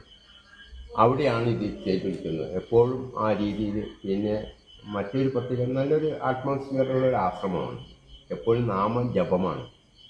അവിടെ നിന്ന് ഈ രാംദാസ് സ്വാമികൾ 1953 ശിവഗിരിയിലേക്ക് ചെന്നത്. അവിടെ വെച്ചിട്ടാണ് നമ്മുടെ അരിപ്പുറം ശതാബ്ദി ആൽബം ഉണ്ട്, അതിൽ നോക്കിയാൽ ഇത് കാണാൻ സാധിക്കും. ഇതിനകത്ത് മ്യൂസിയത്തിനകത്തും അതിന് ഫോട്ടോ ഒക്കെ ഉണ്ട്. അപ്പോൾ ശ്രീനാരായണ ഗുരു ലോകത്തിലെ അദ്വൈത ഫിലോസഫർ എന്ന രീതിയിലാണ് രാംദാസ് സ്വാമികളും കൽപ്പിച്ചിട്ടുള്ളത്. മറ്റൊന്ന് 31 തന്നെ വേറൊരു കാര്യം കൂടെയുള്ളൂ. നേരെ ഇങ്ങോട്ട് കടക്കും പയ്യന്നൂരിൽ ശ്രീനാരായണ ഗുരുവിൻ്റെ അവസാനത്തെ സന്യാസി ശിഷ്യരുണ്ട് ആനന്ദതീർത്ഥൻ. ആനന്ദതീർത്ഥയിൽ സ്ഥാപിച്ചിരിക്കുന്നതായിട്ടുള്ള ആശ്രമമാണ് ശ്രീനാരായണ ആശ്രമം, പയ്യന്നൂരിലാണ്. ഈ ആശ്രമത്തിനൊരു പ്രത്യേകത എന്ന് പറയുന്നത് 100 കണക്കിന് മഹാന്മാർ, മഹാത്മാഗാന്ധി ഉൾപ്പെടെ, ആചാര്യ വിനോബ ഭാവെ ഉൾപ്പെടെ, ബാബ ഉൾപ്പെടെ, പിന്നെ ഡോക്ടർ അംബേദ്കർ ഉൾപ്പെടെ, അയ്യങ്കാളി, പിന്നെ ഗുരുവിൻ്റെ ശിഷ്യന്മാരായിരിക്കുന്നതായിട്ടുള്ള ജോൺ ധർമ്മതീർത്ഥ സ്വാമികൾ, അതോടൊപ്പം തന്നെ ആത്മാനന്ദ സ്വാമികൾ, പിന്നെ നമ്മൾ ചൈതന്യ സ്വാമികൾ, ഇങ്ങനെയുള്ള ഒട്ടനവധി മഹാന്മാർ അവിടത്തേക്ക് പോയിട്ടുണ്ട്. ഗാന്ധിജി നട്ട ഒരു മാവ് അവിടെയുണ്ട്. 34 ജനുവരി 12 വിവേകാനന്ദ ജയന്തി ദിവസം അങ്ങനെ നട്ട മാവാണ് ഗാന്ധി മാവ് എന്നറിയപ്പെടുന്നത്. അവിടെ നല്ല ചെറിയൊരു ഒട്ടുമാവിൻ്റെ ഒരു മാതൃകയിലാണ്. ഒട്ടുമാവല്ല, അത് ഒരു പ്രത്യേക തരം മാവാണ് ഗാന്ധി മാവ്. ഗാന്ധിജിയുടെ ചിതാഭസ്മം കൊണ്ടുവന്നിട്ട് അവിടെ അടക്കം ചെയ്തിട്ടുണ്ട് രാജ്ഘട്ടിൽ നിന്ന്. അതും ആനന്ദതീർത്ഥ സ്വാമികൾ ചെയ്തിരിക്കുന്നതാണ്. പിന്നെ നമ്മുടെ ഇന്ത്യൻ ഭരണഘടനയ്ക്ക് വേണ്ടിയിട്ടുള്ള മീറ്റിങ്ങുകളിൽ ഒരു മീറ്റിംഗ് നടന്നത് അവിടെ വെച്ചിട്ടാണ്. 1945 ഒക്ടോബർ 19 ഡോക്ടർ അംബേദ്കർ പങ്കെടുത്തുകൊണ്ടുള്ളൊരു മീറ്റിംഗ് നടന്നിരുന്നു. അതിലൊരു കമ്മിറ്റിക്കാരനാണ് ജോൺ ധർമ്മതീർത്ഥ. നമ്മൾ അറിയാമല്ലോ, ധർമ്മതീർത്ഥത്തെ കുറിച്ച് അറിയാമല്ലോ. അപ്പോൾ അങ്ങനെയുള്ളത്. പിന്നെ അവിടെ SC ST സമുദായങ്ങളിൽ പെടുത്തുന്നതായിട്ടുള്ള ആൺകുട്ടികൾ 5ാം ക്ലാസ് മുതൽ 10ാം ക്ലാസ് വരെ പഠിക്കുന്നുണ്ട് കേന്ദ്ര ഗവൺമെൻറ്റിൻ്റെ ഗ്രാൻറ്റോട് കൂടിയിട്ട്. അത് നമ്മൾക്ക് പിന്നെ ഗ്രാൻറ്റോട് കൂടി പഠിപ്പിക്കുന്നു. അതോടൊപ്പം തന്നെ അന്ന് നെഹ്റു ആയിരുന്നു പ്രധാനമന്ത്രി. നെഹ്റു ആണ് അതിനുവേണ്ടി ഗ്രാൻറ്റൊക്കെ റെഡിയാക്കി കൊടുക്കുകയൊക്കെ ചെയ്തു.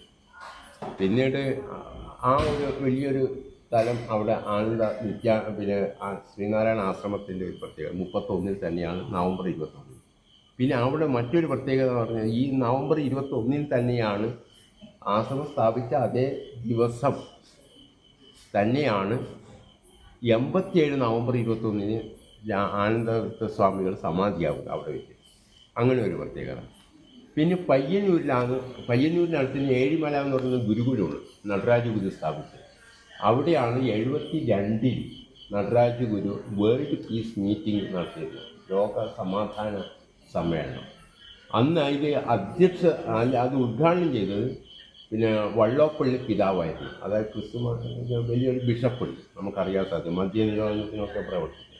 അതായത് ഉദ്ഘാടനം. അപ്പോൾ ലോകത്തെ ആദ്യ പിന്നെ പീസ് മീറ്റിംഗ് നമ്മുടെ പയ്യന്നൂർ ഏഴിമല ഗുരുകുലത്തിലായിരുന്നു. ഇന്ന് അവിടെ ഗുരുകുലമില്ല, നേവൽ അക്കാഡമിയാണ്. അങ്ങനെ ഒരു പ്രത്യേകതയുണ്ട്. പിന്നെ ഇത്രയും കാര്യങ്ങളാണ് അവിടെ. പിന്നെ ശ്രീനാരായണ ഗുരു അവിടത്തേക്ക് കാസർഗോഡിലെത്തിയ 20 1920 നവംബർ 4 മുതൽ അവിടെ 2 ആഴ്ച കാലം ശ്രീനാരായണ ഗുരു അന്ന് കാസർഗോഡ് ജില്ലയില്ല, കണ്ണൂർ ജില്ലയാണ്, അവിടെ ഉണ്ടായിരുന്നു. ആ സമയത്ത് ഒത്തിരി കാര്യങ്ങൾ ഗുരു ചെയ്യുന്നു. ഗുരു കൊടുത്തതായിട്ടുള്ള സുബ്രഹ്മണ്യൻ്റെ ഒരു ബ്ലാക്ക് ആൻഡ് വൈറ്റ് ഫോട്ടോ അവിടെ ആരാധിച്ച് വന്നിരുന്നു. പിന്നീട് എന്ത് ചെയ്തു പറഞ്ഞാൽ അത് വിഗ്രഹമാക്കി ഗുരുവിൻ്റെ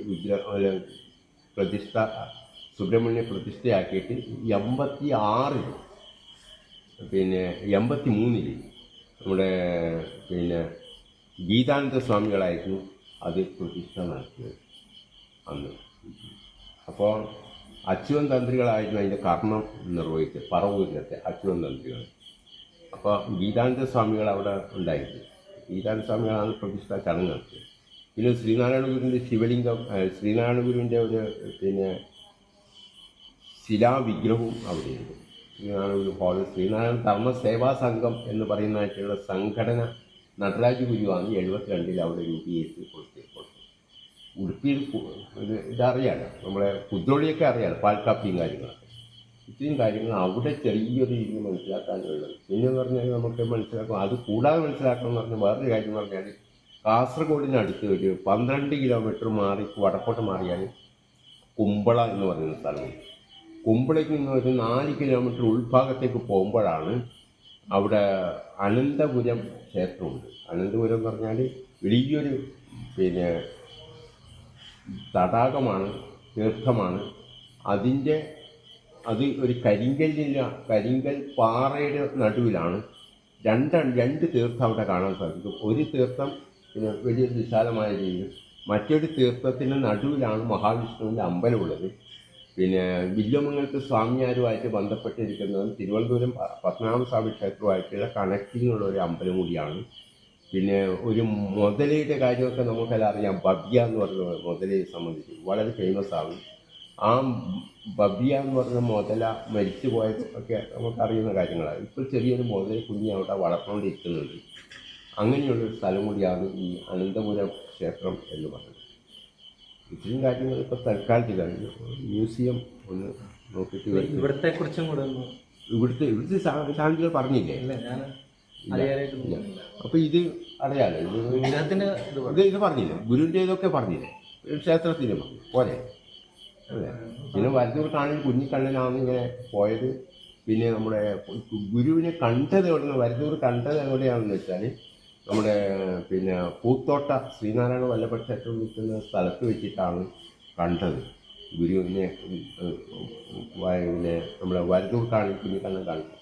വരദൂരിനെ എങ്ങനെയാണ് ഗുരുവിനെ മനസ്സിലായതെന്ന് വെച്ചാൽ അയ്മനം, കോട്ടയത്ത് അയ്മനമുണ്ട്. അയ്മനത്തിലുള്ള ജോസഫ് എന്ന് പറയുന്നതായിട്ടുള്ള മറ്റൊരു പേരിൽ അറിയപ്പെടുന്ന മാത്തനാശാനാണ്. വലിയൊരു ആയുർവേദ ബിഷപ്വരനും പിന്നെ സംസ്കൃത പണ്ഡിതനൊക്കെയാണ്. ശ്രീനാരായണ ഗുരുവിനോട് അടുക്കലേക്ക് പലപ്പോഴും പോയിരിക്കുന്ന ഗുരുഭക്തനാണ് ഈ ജോസഫ് എന്ന് പറഞ്ഞാൽ. അപ്പോൾ മദ്രാസിൽ വെച്ചിട്ട് ഇങ്ങനെ ഒരു ആയുർവേദ ഇതൊക്കെ നടത്തിക്കൊണ്ടിരുന്നു. അവിടെ തന്നെയാണ് ആ തൊട്ടടുത്തുള്ള വേറൊരു കടയിലാണ് നടത്തിക്കൊണ്ടാണ് വരദൂർ ഉണ്ടായിരുന്നത്. അങ്ങനെ ഈ അയ്മനം സ്വദേശിയായിരിക്കുന്നതായിട്ടുള്ള മാത്തനാശാനിൽ നിന്നാണ്, ജോസഫിൽ നിന്നാണ് ശ്രീനാരായണ ഗുരുസ്വാമികളെ കുറിച്ചിട്ട് അറിയാൻ സാധിച്ചത്. ക്ഷേത്രങ്ങളൊക്കെ നിർമ്മിക്കുന്നുണ്ട്, പരിഷ്കരണമൊക്കെ നടത്തുന്നുണ്ട്, ഐക്യത്തിനെതിരെ പ്രവർത്തിക്കുന്നുണ്ട് എന്നൊക്കെ പറഞ്ഞു കൊടുത്തു. അങ്ങനെയാണ് ഞങ്ങൾക്ക് തലശ്ശേരിയിൽ ഒരു അമ്പലം വേണം എന്നുള്ള രീതിയിലേക്ക് വരദൂർ നീങ്ങിയൊക്കെ ചെയ്തത്. അങ്ങനെ അത് ഗുരുവിനെ കണ്ടു. ഗുരു അതിനുവേണ്ടത് കാര്യങ്ങളൊക്കെ കുമാരനാശാൻ വന്നു. 1905 കുമാരനാശാൻ വരുന്നത്. ഗുരുവിൻ്റെ നിർദ്ദേശപ്രകാരം ജ്ഞാനോദയോഗം എന്ന് പറയുന്നതായിട്ടുള്ള സംഘടന പറമ്പത്ത് എന്ന് പറയുന്ന ഒരു സ്ഥലത്ത് വെച്ചിട്ട് ഒരു വീട്ടിൽ വെച്ചിട്ട് അതിൻ്റെ ഫോട്ടോ ഒക്കെ അതിനകത്തുണ്ട്. അവിടെ വെച്ച് രൂപീകരിച്ച് കൊടുത്തു. പിന്നെ അതിന് ശേഷം 1906 ശ്രീനാരായണ ഗുരു വരുന്നത്. 6 മാർച്ച് 17. പിന്നെ ഗുരു 33 പ്രാവശ്യം തലശ്ശേരിയിൽ വന്നിട്ടുണ്ട്. 33 പ്രാവശ്യം ടോട്ടൽ. 1906 മുതൽ 1924 വരെ വന്നിരുന്നു. പിന്നെ ഒത്തിരി മഹാന്മാരൊക്കെ ശിഷ്യ പരമ്പരകളിലൊക്കെ വന്നിട്ടുണ്ട് ഗുരുവിന് ഈ തലശ്ശേരിയിൽ തന്നെ. അങ്ങനത്തെ ഒരു പ്രത്യേകത. 254ഓളം ശ്രീനാരായണ മഠങ്ങൾ അന്നത്തെ കാലഘട്ടത്തിലുണ്ടായിരുന്നു. ഇപ്പോൾ ഉണ്ട്, ഇല്ലെന്നല്ല. 254 ശ്രീനാരായണ മഠങ്ങൾ അന്ന് കാലഘട്ടങ്ങളിൽ അന്നത്തെ പിന്നെ ഗുരുഭക്തന്മാർ നാട്ടിൻ്റെ നാനാഭാഗങ്ങളിൽ സ്ഥാപിച്ചു. പിന്നെ ഒരു പ്രത്യേകത പറഞ്ഞു, ഇവിടെയുള്ള മഠങ്ങൾക്ക് ഒരു പ്രത്യേകത പറഞ്ഞു, എല്ലാ മഠങ്ങൾക്കും സ്വയം പര്യാപ്തതയായിരിക്കുന്നതായിട്ടുള്ള ഭൂസ്വത്തുക്കളുണ്ട് അവരവർക്ക് വേണ്ടത്. ഓരോ മഠം കാണുമ്പോൾ വലിയൊരു ആശ്രമ മോഡലിൽ തന്നെയാണ് ഉള്ളത്. അങ്ങനത്തെ ഒരു പ്രത്യേകതയുണ്ട്. എല്ലാ മഠങ്ങളിലും ഗുരുവിൻ്റെ പഴയ കാലഘട്ടത്തിൽ ബ്ലാക്ക് ആൻഡ് വൈറ്റ് ഫോട്ടോ ആണ് അവിടെ ആരാധനയ്ക്കായിട്ട് എത്തിയിരിക്കുന്നത്. ഇപ്പോഴായിട്ട് ചില പ്രതിഷ്ഠകളൊക്കെ നടന്നിട്ടുണ്ട്. ആ ഫോട്ടോകൾ തന്നെയാണ്. അങ്ങനത്തെ ഒരു പ്രത്യേകതയുണ്ട്. നല്ല സ്വയം പര്യാപ്തതയാണ് ആയിരുന്നു. ഇപ്പോൾ പ്രസൻറ്റ് ടെൻസിൽ അങ്ങനെയല്ല, ചെറിയൊരു വ്യത്യാസം വന്നിട്ടുണ്ട്. അപ്പോൾ ആ രീതിയിൽ വലിയൊരു ഗുരുഭക്തന്മാരുടെ നാടാണ് തലശ്ശേരി. കണ്ണൂരിലാണ് 1916 ശ്രീനാരായണ ഗുരു പ്രതിഷ്ഠിച്ച ക്ഷേത്രമാണ് കണ്ണൂർ സുന്ദരേശ്വരം ക്ഷേത്രം. അപ്പോൾ അവിടെ ഇതിനൊക്കെ ഉണ്ടായിരുന്നത് ചൈതന്യസ്വാമികളാണ്. നമുക്കറിയാം, നാവായിക്കുളം തത്വശാസ്ത്ര വിജ്ഞാനമൊക്കെയാണ് ചട്ടമ്പി സ്വാമിയിൽ നിന്ന് ശ്രീനാരായണ ഗുരുവിലെത്തുകയൊക്കെ ചെയ്തു. പിന്നെ കണ്ണൂർ സുന്ദരേശ്വരം ക്ഷേത്രത്തിന് വേണ്ടുന്ന കാര്യങ്ങൾ തലശ്ശേരി ജഗന്നാഥം, കോഴിക്കോട് ശ്രീകണ്ഠേശ്വരം, മംഗലാപുരം കുദ്രോളി ഗോകർണനാഥം, ഇതെല്ലാം വേണ്ടുന്ന കാര്യങ്ങളായിട്ടുള്ള വാസ്തുവിദ്യയിലായിട്ട് വിദഗ്ധമായി പ്രവർത്തിച്ച ചൈതന്യസ്വാമികളാണ്. ആ ചൈതന്യസ്വാമികൾ എഴുതിയാണ് ഈ 108 അഷ്ടോത്തര മന്ത്രങ്ങളിലെല്ലാം. അങ്ങനെ ചൈതന്യസ്വാമികൾ ഈ കണ്ണൂർ സുന്ദരേശ്വരം ക്ഷേത്രത്തിൽ വെച്ചിട്ടാണ് 1953 ഡിസംബർ 2 സമാധിയായത്. അന്ന് ചൈതന്യസ്വാമികൾ. പിന്നെ കൂടാതെ എന്ന് പറഞ്ഞാൽ ഈ നമ്മുടെ വരദൂറുണ്ടല്ലോ, വരദൂറും ഗുരുവിനോട് ഒരു പ്രാവശ്യം പറഞ്ഞു എനിക്കും സമാധിയാകണമെന്നോ. അപ്പോൾ ഗുരു പറഞ്ഞു സമാധി ആയിക്കൊള്ളുന്നു. അങ്ങനെയാണ് ഇവിടെ സമാധി ഉണ്ട്. ഒരു വരദൂർ കാണിക്കുഞ്ഞാണ് സമാധി ആയതാണ്. നമ്മുടെ തലശ്ശേരി ടൗണിലെ അടുത്തന്നെ വിലാക്കുഴി എന്ന് പറഞ്ഞ സ്ഥലത്ത് അവിടെ ഒരു ചെറിയൊരു സുബ്രഹ്മണ്യ കോവിലും കാര്യങ്ങളൊക്കെ ഉണ്ട്. എല്ലാം പിന്നെ വരദൂറാണല്ലോ. അപ്പോൾ സമാധി 1944 പിന്നെ ചിങ്ങമാസത്തിലെ രേവതി നക്ഷത്രത്തിലാണ് സമാധിയായത്. അന്ന് ഇതേ ചൈതന്യസ്വാമികളായിരുന്നു സമാധി ഇട്ട ചടങ്ങൊക്കെ നടത്തി. അപ്പോൾ ശ്രീനാരായണ ഗുരു പറഞ്ഞ ആ വാക്ക് എല്ലാവർക്കും ആക്ച്വലി കറക്റ്റാണ്. പിന്നെ ഒന്നുപോലും പിന്നെ മാറിയിട്ടില്ല. ഇതും അതേപോലെ സംഭവിച്ചു. അതാണ് അതിൽ സംഭവിച്ചത്. പിന്നെ എന്ന് പറഞ്ഞാൽ കോഴിക്കോട് ശ്രീകണ്ഠേശ്വരമുണ്ട്. ശ്രീകണ്ഠേശ്വരം 1910 ഗുരു പ്രതിഷ്ഠ നടത്തിയത്. 1907 കോഴിക്കോട്ടേക്ക് എത്തുന്നത്. അന്ന് 2000 പരം ആൾക്കാർ രാജീച്ചൻ മൂപ്പൻ്റെ നേതൃത്വത്തിൽ കോഴിക്കോട് പിന്നെ റെയിൽവേ സ്റ്റേഷനിൽ ശ്രീനാരായണ ഗുരുവിനെ സ്വീകരിക്കാനുണ്ടായിരുന്നു. Theosophical society doctor Annie Besant ആയിരുന്നു 1907 ഗുരുവിൻ്റെ നിർദ്ദേശപ്രകാരം. അന്ന് AICC മെമ്പറൊക്കെ ആയിരുന്നു ഡോക്ടർ ആനി ബസൻ്റ്. തിയോസഫിക്കൽ സൊസൈറ്റിയുടെ സ്ഥാപകയാണ്. അവരാണ് ശിലാന്യാസം നടത്തിയത്. ഇവിടുത്തെ ശിലാന്യാസം നടത്തിയത് കൊച്ചിത്തെ രാമണ്ണി വക്കീലാണ്. പിന്നെ രാമണ്ണി വക്കീലാണ് തലശ്ശേരി മുനിസിപ്പാലിറ്റി 1978 വന്ന മുനിസിപ്പാലിറ്റിയിലെ ആദ്യത്തെ കൗൺസിലറും ചെയർമാനുമായിട്ട് ഉണ്ടായി. മലയാളിയായിട്ടുള്ള കൗൺസിലറും ചെയർമാനും. അങ്ങനത്തെ ഒരു പ്രത്യേകത അങ്ങനെയുണ്ട്. പിന്നെ 7 ആളുടെ ശിലാന്യാസം നടത്തി ക്ഷേത്രം നിർമ്മിച്ചു. അതിനിടയിൽ ആ വരദൂർക്കാൻ പിന്നെ നമ്മളെ ചൈതന്യസ്വാമികളോട് ഗുരു നിർദ്ദേശിച്ചത് പഴനിയിൽ ചെന്നിട്ട് അതിൻ്റെ അളവ് കൊണ്ടുവരണം ഒക്കെ കാര്യങ്ങളൊക്കെ ഉണ്ട്. അതിലറിഞ്ഞിരിക്കും. അങ്ങനെ കൊണ്ടുവന്നു. ചുരുക്കി പറഞ്ഞാൽ അവർ വിസമ്മതിച്ചിരുന്നു. പക്ഷേ സുബ്രഹ്മണ്യൻ്റെ ചില ദുർനിമിത്തങ്ങൾ അവർക്ക് ബോധ്യമായി. അതിൻ്റെ അടിസ്ഥാനത്തിൽ അളവൊക്കെ കൊടുത്തു. കാര്യങ്ങളൊക്കെ ഇവിടെ എത്തി. പിന്നെ അതിൻ്റെ പ്രായശ്ചിത്തം എന്നുള്ള നിലയിൽ ശ്രീകണ്ഠേശ്വരം ക്ഷേത്രത്തിൻ്റെ ഒരു പിന്നെ ശിവലിംഗത്തിൻ്റെ ശ്രീകോവിലും അതോടൊപ്പം തന്നെ സെപ്പറേറ്റ് ആയിട്ട് സുബ്രഹ്മണ്യൻ ഒരു കോവിലും ഒക്കെ നിർമ്മിക്കുകയൊക്കെ ചെയ്തു. ശ്രീകണ്ഠേശ്വരം എന്നുള്ളത് Chaitanya hall, Sree Narayana centenary hall അവിടെയുണ്ട്. ശ്രീകണ്ഠേശ്വരം ക്ഷേത്ര യോഗമാണ് അവിടെ. കണ്ണൂർ ഭക്തി സമൃദ്ധി യോഗം. പിന്നെയുള്ള തൃത്താല എന്ന് പറയുന്നത് പട്ടാമ്പിയിൽ തൃത്താല എന്ന് പറഞ്ഞൊരു ക്ഷേത്രമുണ്ട്. അത് 36 ഏക്കർ സ്ഥലമുണ്ട്. ഒരു അച്യുതൻ എന്ന് പറഞ്ഞായിട്ടുള്ള ഒരാളാണ്, ജന്മിയാണ് അത് നൽകിയിരിക്കുന്നത്. അപ്പോൾ ജാതിയിൽ തീയനായതുകൊണ്ട് പിന്നെ വലിയ പ്രമാണിയൊക്കെയാണ്. അമ്പലത്തിൽ പോകാനോ അമ്പല പരിസരത്ത് പോകാനോ ഒന്നും സാധ്യമല്ല. അതുകൊണ്ട് ആ ഒരു അഭിമാനം രക്ഷിക്കണം എന്ന രീതിയിലാണ് അവിടെ ഒരു അമ്പലത്തിന് വേണ്ടി കാര്യങ്ങളാക്കിയത്. 1908 ശ്രീനാരായണ ഗുരു ഇങ്ങോട്ട് വരുന്ന സമയത്ത് അവിടെ ഒരു കുറ്റിപ്പുറം, ഭാരതപ്പുഴയുടെ തീർത്ത് കുറ്റിപ്പുറത്ത് ഒരു തീയറുടെ തറവാട്ടിൽ ശ്രീനാരായണ ഗുരു ഒരു ദിവസം താമസിച്ചിരുന്നു. അപ്പോഴാണ് ഈ പിന്നെ നമ്മുടെ ഈ അച്യുതൻ എന്ന് പറഞ്ഞ ആൾ, വേലപ്പൻ അച്യുതൻ എന്നൊക്കെ ആ പേരുണ്ടായിരുന്നു. 2 പേരുണ്ടായിരുന്നു. ഒന്ന് വേലപ്പാന്ന് വിളിക്കും, പിന്നെ അച്യുതൻ എന്ന് വിളിക്കും. അങ്ങനെയുള്ളതാണ്. അങ്ങനെ ഗുരുവിനെയൊക്കെ വന്ന് കണ്ട്. അപ്പോൾ ഗുരു പറഞ്ഞു രാവിലെ നോക്കി വെച്ച സ്ഥലമുണ്ടല്ലോ അത് ഉത്തമമാണ്, ചെറിയ ക്ഷേത്രം മതി എന്ന് ഗുരു കൽപ്പിച്ചു. അങ്ങനെ ബാലമുരുക ക്ഷേത്രമാണ് 1909 ഫെബ്രുവരി 4 പിന്നെ ആ വർഷത്തെ പിന്നെ തൈപ്പൂയ നാളിലായിരുന്നു ഗുരു അവിടെ പ്രതിഷ്ഠ നടത്തുന്നതിന് മുന്നേ ഉള്ള അവിടെ നിന്ന് വനവാസി സമുദായങ്ങളാണ് അധികം താമസിക്കുന്നത്. അവരെ കൊണ്ടെല്ലാം ഗുരു ഈ വിഗ്രഹം, മുരുകൻ്റെ വിഗ്രഹം തൊട്ട് വന്നിപ്പിച്ചതിന് ശേഷമാണ് ഈ പ്രതിഷ്ഠ അവിടെ നടത്തിയത്. അങ്ങനത്തെ ഒരു പ്രത്യേകതയുണ്ട്. പിന്നെ തൃത്താല അല്ല, പിന്നെ നമ്മുടെ പാലക്കാട് യാക്കര വിശ്വേശ്വരമുണ്ട്. അത് അവിടെ ഇതാണ് ചെയ്തത്. എന്താണ് ഗുരു ശിലാന്യാസം നടത്തി. 13 ശിലാന്യാസം നടത്തിയിട്ട് വിശ്വേശ്വരം എന്ന് പേരിട്ടു. വർഷങ്ങൾക്ക് ശേഷം 46 അന്നത്തെ മഠാധിപതി ശങ്കരാനന്ദ സ്വാമികൾ അവിടെ പ്രതിഷ്ഠ നടത്തി. അത് വിജ്ഞാനോദയ സഭ എന്ന് പറയുന്ന സംഘടനയും രൂപീകരിച്ച് അത് 13 തന്നെ ഗുരു അത് രൂപീകരിച്ച് നടത്തി. ഇത്രയും കാര്യങ്ങളാണ്. ഇനി നമുക്ക് മ്യൂസിയം നോക്കണം. നിങ്ങൾക്ക് യാത്ര ചെയ്യണം. അതിനൊരു സമയം ആണല്ലോ. പിന്നെ ശാന്തികൾ പറഞ്ഞ പോലെ വർഷങ്ങൾ കൂട്ടി കാര്യങ്ങൾ പറയുന്ന ഓർമ്മശക്തി എന്ന് പറയുന്നത് തീർച്ചയായും അനുഗ്രഹമാണ്. അപ്പോൾ നന്ദി പറയുന്നതിനായിട്ട് ജയ ടീച്ചറെ ക്ഷണിക്കുക. ഓം ശ്രീനാരായണ പരമഗുരുവേ നമഃ. സംപൂജ്യനായ സ്വാമികൾ, ആദരണീയനായ സതീഷ് ശാന്തികൾ, മറ്റ് കോർഡിനേറ്റർ രഞ്ജിത്ത് അവരുടെ മറ്റ് എല്ലാ യാത്രക്കാർക്കും നമ്മളൊരു തീർത്ഥാടനത്തിന് അതിപ്പോൾ തീർത്ഥാടനം എന്താണെന്ന് അറിയാതെയാണ് നമ്മൾ തീർത്ഥാടനത്തിൽ ആറാടിക്കൊണ്ടിരുന്നത് എങ്കിൽ അതിൻ്റെ അറിവുകൾ നൽകിക്കൊണ്ട് നമുക്ക് ശാന്തികൾ നൽകിയ അറിവ് ദൈവദശകം നമ്മളെന്നും ചൊല്ലുന്നതാണ്. ആ ദൈവദശകം എന്താണെന്ന് പറഞ്ഞു തന്നു. അതിലൂടെ നമ്മളെ യാത്ര ചെയ്തപ്പോൾ ദൈവം എന്താണെന്ന് ചോദിക്കുമ്പോൾ ഒരു ദൈവമാണോ എന്ന് ചോദിച്ചതിന് മറുപടി പറയേണ്ടത് എങ്ങനെയാണെന്ന് വരെ നമുക്ക് പറഞ്ഞു തന്ന അതിവിശിഷ്ടമായ അറിവും അതിനോടൊപ്പം തന്നെ സ്വാമികളോട് നമ്മളൊരു പൂ ചോദിച്ചപ്പോൾ ഒരു പൂന്തോട്ടം തന്നെ നമുക്ക് നൽകി. അതായത് അറിവിൻ്റെ ദ്രവിഡമായ ആ ഒഴുക്ക് നമ്മളൊന്ന് പിടിച്ചു നിർത്താൻ പറ്റാത്തൊരു സാഹചര്യമായിരുന്നു ഉണ്ടായത്. ഇതിനെയൊക്കെ നമ്മൾ എത്രമാത്രം നന്ദി പറയണം. അതായത് ശിവഗിരി നമ്മുടെ ഒരു 4 അമ്പല ദർശനമാണ് നമ്മളിപ്പോൾ നടത്തി വന്നുകൊണ്ടിരുന്നത്. ആ 4 അമ്പല ദർശനത്തിൻ്റെ പൂർത്തീകരണം കൊണ്ട് നമ്മുടെ മുൻജന്മ പാപങ്ങളെല്ലാം കഴുകിപ്പോയി.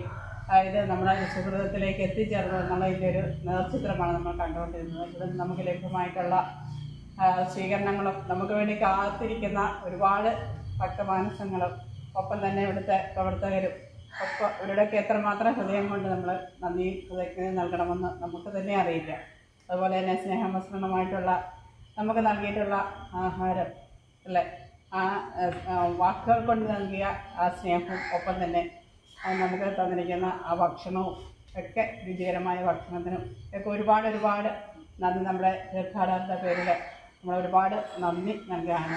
നമുക്കറിയാൻ പാടില്ലാത്ത ഒരുപാട് കാര്യങ്ങൾ സ്വാമി ഇങ്ങനെ ഇടതടവില്ലാതെ വർഷങ്ങളും ദിവസങ്ങളും ചേർത്ത് വെച്ചിട്ട് സംസാരിക്കുന്ന കണ്ടിട്ട് നമുക്ക് ഇനിയും സ്വാമിയുടെ ആ നല്ല വാക്കുകൾക്കായിട്ട് നമുക്കിനിയും കാതോർക്കേണ്ടതുണ്ട് എന്നുള്ള കാര്യം നമുക്ക് ഉറപ്പാണ്.